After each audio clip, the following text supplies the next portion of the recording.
अस्सलाम वालेकुम दोस्तों। आज एक बार फिर आपकी खिदमत में हाजिर हैं और एक खिलाफ मामूल आज हम सियासत की बात नहीं करेंगे, बल्कि कारोबारी मालियाती जो दुनिया है, Binance, finance, crypto currency, bitcoin, ये चंद अल्फाज मुझे आते हैं, इससे ज़्यादा मुझे इसका नहीं पता है। और आपने सुना होगा कि हाल ही में पाकिस्तान ने कोई बाइनेंस, जो ग्लोबल बाइनेंस है, उसके साथ कोई 2 अरब डॉलर मालियत के जो रियल एसेट्स हैं उसकी टोकनाइजेशन का एक मुआहदा किया है।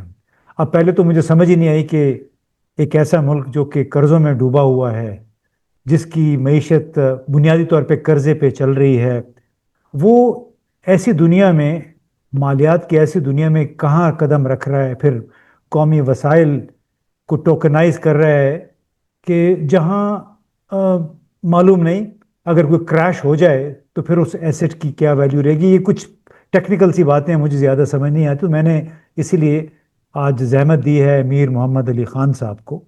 तो पहले तो जी आपको सलाम, आपने वक्त निकाला। आजकल आप लाहौर में हैं और उसके बावजूद, मसरूफियात के बावजूद, मैं चूंकि ख़ुद भी समझना चाहता हूँ और मेरी ख्वाहिश है कि पाकिस्तान के वो लोग कम से कम जो हमारे ये चैनल देखते हैं, उन्हें ये समझाया जाए कि जो tokenisation of real world assets, इसका मतलब क्या है। देखिए, सबसे पहले बताता चलूं कि पहली दफा जिंदगी में इंटरव्यू में मैं बैठा।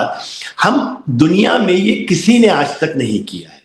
हम पहले मुल्क हैं जो अपने नेशनल एसेट्स को टोकनाइजेशन की तरफ लेके जा रहे हैं। अमेरिका ने नहीं किया, चाइना ने नहीं किया, इंग्लैंड ने नहीं किया, भूटान ने किया, उन्होंने अपने सॉवरेन बॉन्ड्स को किया। हांगकांग ने, भूटान ने कमोडिटीज के लिए किया, हांगकांग ने सॉवरेन बॉन्ड्स के लिए किया, दूसरी चीजों के लिए किया, मगर किसी ने अपने नेशनल एसेट्स को आज तक टोकनाइज नहीं किया। क्यों क्योंकि नहीं किया? सबको पता है। देखिए, कई वजूहात है। एक वजह तो सबसे पहले ये है कि इसके अंदर इनडायरेक्ट ओनरशिप आ जा सकती है दुश्मन ममालिक की, even though you have KYC, अच्छा। Know your customer rules. उसके बावजूद third party, fourth party, fifth party आपके एसेट्स को ओन कर सकती है और किसी भी टाइम उस टोकन को, फर्ज कीजिए टोकन की प्राइस $3, मिसाल दे, एक ही दिन उन्होंने 30% बेचना शुरू कर दिया, तो आपके एसेट की प्राइस तो नीचे नहीं गई, मगर आपके टोकन की प्राइस नीचे चली गई। उससे परसेप्शन क्या आया कि आपके एसेट्स भी तबाह हो रहे हैं, नंबर वन। नंबर टू, हम ये समझ रहे हैं कि इससे पैसा पाकिस्तान के पास आएगा। पाकिस्तान के पास पैसा आने के बजाय फॉरेन एक्सचेंज का, इसमें से कोई सेलिंग शुरू कर दे तो, और देखिए ना, ये तो पूरी दुनिया से खरीदा जाएगा टोकन, सिर्फ पाकिस्तान से थोड़ी खरीदा जाएगा, पूरी दुनिया से खरीदा जाएगा। तो इसके अंदर जो सेलिंग आएगी, उसमें जो फ्लक्चुएशन आएगी, क्रिप्टो मार्केट्स बहुत ज्यादा फ्लक्चुएट होती है। मेरा टोकनाइजेशन से कोई प्रॉब्लम नहीं है, प्राइवेट कंपनीज को टोकनाइज करने दें, बड़े से बड़े रियल एस्टेट डेवलपर्स बैठे हैं, वो करें टोकनाइज। नेशनल एसेट्स को टोकनाइज करना मेरी नजर में एक मजाक है, फ्लाइट ऑफ कैपिटल है। प्लस आपके FATF है, दूसरे इदारे हैं, इनकी स्क्रूटनी आपके ऊपर और बढ़ जाएगी, क्योंकि आपके पास ऑलरेडी वो मैकेनिज्म्स नहीं है जिसकी बिना पर आप पूरी एक मनी की ट्रेल रख सके। नंबर थर्ड और फोर्थ जो भी आता है, देखिए, पाकिस्तान में एक बहुत बड़ा सोशल क्लास का डिवाइड है। डिजिटल लिटरेसी जिसे आप कहते हैं, जिसके जरिए आप अकाउंट्स खोलेंगे बाइनेंस पे, ये करेंगे वो करेंगे, वो एक एलीट क्लास के लिए है, पढ़े लिखे क्लास के लिए है। आप 80%, 85% ऑफ द पॉपुलेशन को इस टोकनाइजेशन से अलग कर रहे हैं, क्योंकि देहात में रहने वाले को तो नहीं पता टोकनाइजेशन क्या है क्या नहीं है। अच्छा देखिए, तो सॉरी, हाँ, आपने चूंकि देहात की बात की, अब अक्सरियत की बात आपने कर दी। आम लोग ये समझना चाहते हैं, जो मैं भी समझना चाहता हूँ, कि आपने टोकनाइजेशन तो कर दी, चलें जी, आपने एक पहला कदम उठा लिया। बिटकॉइन, जो क्या कहते हैं, चेन, क्रिप्टो चेन या बिटकॉइन बेस्ड آپ نے ویلیویشن مانیٹائزیشن ایک لحاظ سے کروا دی. عام آدمی کے لیے اس شعبے میں جانے کا یا جو ریئل ایسٹس ہیں پاکستان کے وہ ٹوکنائز کروانے کا عام آدمی کو اس سے کیا فائدہ ہوگا؟ دیکھیے عام آدمی کو صرف اور صرف یہ فائدہ ہے کہ وہ اس پوری ایکسرسائز میں پارٹیسپیٹ کر سکے گا. 10,000 روپے لگا دے, 50,000 روپے لگا دے, 30,000 روپے لگا دے. یہ پازیٹیو سائڈ ہے. بھائی پی ایس او بک رہا ہے, مثال دے رہا ہوں, میں نہیں کہہ رہا پی ایس او بک رہا ہے. پی ایس او کوئی private corporation state owned enterprise بک رہی ہے. پی ایس او تو پبلک لسٹڈ کمپنی ہے. کوئی پرائیویٹ اسٹیٹ اون انٹرپرائز بک رہی ہے, وہ 10 ارب روپے کی ہے, اس کو ٹوکنائز کر دیا تو ایک عام آدمی 50,000 روپے بھی خرید سکتا ہے, 60,000 روپے بھی خرید سکتا ہے. آئی پائے گی نئی بنیادی طور پہ یہ ایک شیئر ہے جو کہ شیئر کی صورت ایک میں شیئر ہے. فرض کیجئے $2 کا ٹوکنائزیشن کی پرائس رکھی ہے, تو $2 کے لحاظ سے آپ 50 روپے کا ایک ٹوکن خریدیں گے. مثال کے طور پہ 56 روپے کا ایک ٹوکن خریدیں گے. آپ نے 100 ٹوکن خرید لیے, 2,000 ٹوکن خرید لیے, 1 بلین ٹوکن خرید لیے. اس کی پرائس ہائٹ میں اوپر جائے گی. بہت اچھی بات ہے. آپ صرف اوپر جانے کی چیز نہیں دیکھ سکتے. State enterprise, state owned assets کے لیے آپ والیٹیلٹی کو دیکھتے ہیں. آپ کسی ایسی چیز میں اپنا اسٹیٹ اونڈ ایسٹس نہیں ڈالتے جس میں والیٹیلٹی اتنی زیادہ ہو. اور ہم دوبارہ کہہ رہا ہوں, کسی ملک نے آج تک اسٹیٹ اون انٹرپرائز اور نیشنل ایسٹس کو ٹوکنائز نہیں کیا ہے. دس از مائی چیلنج, جا کے دیکھ لیں. پڑھ لکھ کے بیٹھا ہوں میں اس کی یہاں بنیادی وجہ یہ ہے کہ چونکہ اس میں اتار چڑھاؤ بہت ہو سکتا ہے. جیسے کچھ عرصہ پہلے ایک ہی دن میں کرپٹو کرنسی کے یا بٹ کوائن میں سے $400 ارب جو تھے وہ ایک ہی دن میں نیچے آ گیا, مطلب گنوا دیے گئے. تو اس طرح کا اگر کچھ ہوتا ہے تو پھر پاکستان جیسے ملک پہ کیا اثر پڑے گا اگر ہم نے ٹوکنائز کیے ہوئے ہیں اپنے اثاثے؟ بہت تیزی سے اثر پڑے گا نا. دیکھیے کیونکہ ہمیں تو اصل ویلیو بھی نہیں پتا. دوسری چیز, اصل ویلیو جو ہے کمپنی کی, اس کو آپ کیسے مانیٹر کریں گے؟ آپ نے ٹوکنائزیشن کے اندر ایلیٹ کیپچر اس کو کہتے ہیں اس لینگویج میں. Elite can capture the market. وہ زیادہ پیسے پہ بھی کروا سکتے ہیں لسٹ, کم پیسے پہ بھی کروا سکتے ہیں. ٹرانسپیرنسی جو ہوتی ہے اس کے اندر ہمارے پاس بہت زیادہ نہیں ہے ویسے ہی. اب اور ٹرانسپیرنسی کم ہو جائے گی. ٹیکنالوجیکل ڈیپینڈنسی جو ہوتی ہے وہ فورن پرووائڈرز کے پاس چلی جائے گی. ہمارے پاس اپنا بلاک چین کا پلیٹ فارم تو ہے نہیں. بائنانس از اے فورن technological plate form provider.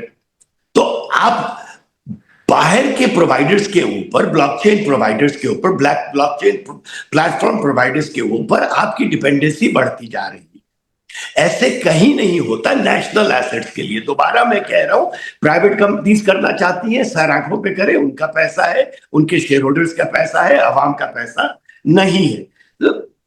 Volatility جو ہے وہ فسکل اسٹیبلٹی پہ بھی اثر کرے گی. دیکھیے ابھی 2 بلین سے ہم شروع کر رہے ہیں, آگے چل کے $30 بلین ہو گیا, $40 بلین ہو گیا. وہ ہوگا کیسے؟ اس کا یہ طریقہ کار کیا ہو؟ کیا پاکستان کے پاس اتنے ایسٹس ہیں؟ جیسے جتنے بھی ریاستی ادارے ہیں, جو کارپوریشنز ہیں, وہ تو پہلے ہی لسٹڈ ہیں اسٹاک ایکسچینج پہ. نہیں ہے. 182 اسٹیٹ اون انٹرپرائزز ہیں as far as I remember. اس میں سے میرے خیال میں کوئی 25 یا 30 لسٹڈ ہے. اچھا, تو اس میں سملٹینیسلی بیک وقت وہ پھر یہ اس کے ذریعے جو بائنانس ہے اس کے ذریعے بھی یہاں پہ بھی لسٹ کیا جا سکتا ہے جو ٹوکنائزیشن جو ہے؟ دیکھیے نہیں, I haven't seen a stock listed company to be listed on a crypto exchange. It's very difficult. تو یہ جو پرائیویٹ کمپنیز ہیں جو یہ ذرا فرق بتائے نا کہ کیوں نہیں ہو سکتا. دیکھیے کیونکہ اس کی پیرٹی اتنی زیادہ ہو جائے گی. جی, it's an unregulated market. It is still, crypto is still an unregulated market. Nobody puts their national assets in an unregulated market. So یہ بنیادی نقطہ آپ یہ بتا رہے ہیں کہ چونکہ یہ unregulated ہے اور اس میں فلکچویشن اتار چڑھاؤ بہت زیادہ ہو سکتا ہے, لہٰذا کوئی کسی بھی ملک نے اپنے قومی اثاثے اس میں نہیں ڈالے ہیں. اس سے بڑی بات ہیکنگ ہوتی ہے. بڑے سے بڑے سیکیور پلیٹ فارم کی ہیکنگ ہو چکی ہے. ہیکنگ کا مطلب ہے آپ کے ٹوکن چوری ہو جاتے ہیں. हैकिंग अटेम्प्ट होता है और वो टोकन चोरी भी ना हो, तो जब अनाउंस किया जाता है कि हमारे पास हैकिंग अटेम्प्ट हुआ है, तो वो टोकन धन धन करके नीचे गिरता है। ओके ओके, तो आप सिर्फ एक या दो एक्सचेंजेस के ऊपर डिपेंडेंट हो जाएंगे, which are not fully regulated. I'm not saying there is zero regulated, fully regulated. Binance is not fully regulated around the world. आप बाइनेंस के साथ कॉन्ट्रैक्ट कर रहे हैं कि उनके प्लेटफॉर्म पे आप $2 बिलियन के एसेट्स को टोकनाइज करेंगे। ये बड़ी मुश्किल सी चीजें हैं जो लोग नहीं समझ रहे हैं। अच्छा, ये बताएं कि मैं आपकी बात काट रहा हूं कि शुरू में भी आपने इसकी तरफ इशारा किया है कि पाकिस्तान में एक बहुत बड़ा हम सुनते रहे हैं कि मनी लॉन्ड्रिंग, कि यहाँ से पैसा बाहर जाता है और बाहर से अंदर भी आता है, और जिनके खातों में आता है वो बड़े बड़े लोग होते हैं, वो मुलजिम से वज़ीर आज़म भी बन जाते हैं। तो इस कारोबार के ज़रिए आप जब ये बाइनेंस में जाते हैं, टोकनाइजेशन करते हैं, तो उस किस्म की मनी लॉन्ड्रिंग का खतरा किस हद तक बढ़ जाएगा? देखिए, पूरी दुनिया में बाइनेंस के ऊपर तो अमेरिका ने केस भी किया था थोड़े दिन पहले, और बाइनेंस के जो फाउंडर हैं सीजेड, वो अब सीईओ नहीं रह सकते, वो कोई और बना दिए गए हैं। वो तो जेल चले ये गए ना? क्रिप्टो इंडस्ट्री, जी उनको तो जेल भी हो गई है मेरा ख्याल है। नहीं, वो तो पाकिस्तान में थे पिछले हफ्ते। ओ अच्छा, हाँ, मैं किसी और उन्होंने कोई डील कट की है मेरे ख्याल में 36 मिलियन या 360 million, I'm not confusing the figure में भी, जी जी, फाइन पे की है। ओके एंड देखिए, Binance is not fully regulated, even though Binance एक एक्सचेंज है, HTX दूसरा एक्सचेंज है, और दूसरे एक्सचेंज है, और दूसरे एक्सचेंजेस है, भरे हुए हैं एक्सचेंजेस। ओके, तो ये एक्सचेंजेस अभी फुली रेगुलेटेड नहीं है, चंद ममालिक में है, चंद ममालिक में नहीं है। ओके, तो जिन ममालिक में नहीं है, ये कोई देखो स्टॉक एक्सचेंज तो नहीं है ना कि स्टॉक एक्सचेंज की अपनी मॉनिटरिंग होती है, उसके ऊपर एक रेगुलेटरी अथॉरिटी होती है, जैसे एक्सचेंज कमीशन हो गया, पाकिस्तान में SECP हो गया, अमेरिका में SEC हो गया, इंग्लैंड में FCA हो गया, दूसरी जगहों पर दूसरे हो गए, बुंडेस हो गया जर्मनी में। तो जहां पर मॉनिटरिंग आपके नेशनल एसेट्स जहां लिस्ट हो, उसमें मनी लॉन्ड्रिंग का खतरा है, उसमें FATF का खतरा है, FATF कैन कम डाउन, उसका खतरा है, सोशल एक्सक्लूजन का खतरा है कि जिस अमीर आदमी से या पढ़ा लिखा आदमी उसमें इन्वेस्ट कर सकेगा, गरीब आदमी नहीं कर सकेगा। साइबर सिक्योरिटी की आपके पास रिस्क है, करप्शन की आपके पास रिस्क है, दुनिया में किसी ने नहीं किया है। तो भाई हम कौन से टेक्नोलॉजिकली सिंगापुर बन गए हैं या टेक्नोलॉजिकली UAE बन गए हैं कि हम कह रहे हैं हम पहले करके दिखा, क्या ये जिद है, अना है। You don't experiment with national asset. बार बार मैं कह रहा हूं नेशनल एसेट। कल को इजराइल हमारी ये टोकन थर्ड पार्टी से खरीदना शुरू कर दे, ओके, भारत खरीदना शुरू कर दे, भारत खरीदना शुरू कर दे। मुझे तो ये मैं कहना भी नहीं चाह रहा था ये, ताकि किसी को आइडिया ना मिले, मगर वो मुझसे 1000 गुना ज्यादा स्मार्ट है हमारे दुश्मन। मेरे कहने का मकसद है यार, आप नेशनल एसेट्स को क्यों, अगर 0.5% चांस भी है आपका, कोई पाकिस्तान आके पाकिस्तान स्टॉक एक्सचेंज से with 1 degree of separation PSO का स्टॉक तो नहीं खरीद सकता ना।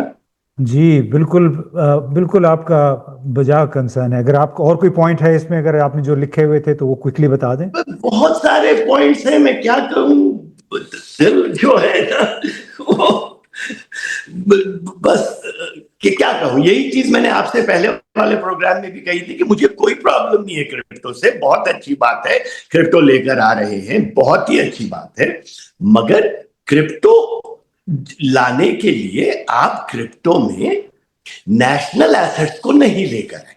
जी बिल्कुल, यही मेरी गुजारिश है। नहीं सही आपने, जी बिल्कुल आपने सही कहा। बुनियादी तौर पे मीर मोहम्मद अली खान साहब का ये कहना है कि क्रिप्टो करेंसी में, बाइनेंस में आप बड़ी खुशी से जाएं, ज़ाती तौर पे आपके जितने भी ज़ाती असासे हैं वो लगा दें, लेकिन कौमी असासे जो कि बहुत सारे पहले ही मकरूज़ हैं, जो कि पहले ही खसारे में हैं, उनको आप दाव पे ना लगाएं। और इसके ज़रिए एक तो है कि मनी लॉन्ड्रिंग में इजाफा हो सकता है, करप्शन यानी बहुत ज़्यादा हो सकती है।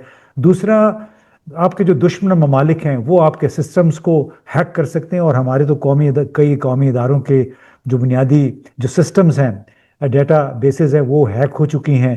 اور ایک ایسا ملک جس کی سب میرین کیبل بڑے پراسرار طریقے سے ہر 2-3 مہینے کے بعد کہتے ہیں کہ وہ ڈیمیج ہو گئی ہے، اس لیے یہاں پہ انٹرنیٹ سلو ہو گیا ہے۔ یہ میں کسی اور پروگرام میں آپ سے سوال کروں گا کہ ایک ایسا ملک جہاں پہ جس کی سب میرین کیبل ہر 2-3-4 مہینے کے بعد ڈیمیج ہو جاتی ہے، اس کے پاس کیا گارنٹیز ہیں کہ اس کا سسٹم جو ہے وہ ہیک نہیں ہوگا، اس کے ذریعے کرپشن نہیں ہوگی، اور پیسہ پاکستان آنے کی بجائے پاکستان سے باہر جائے گا۔ بہت بہت شکریہ۔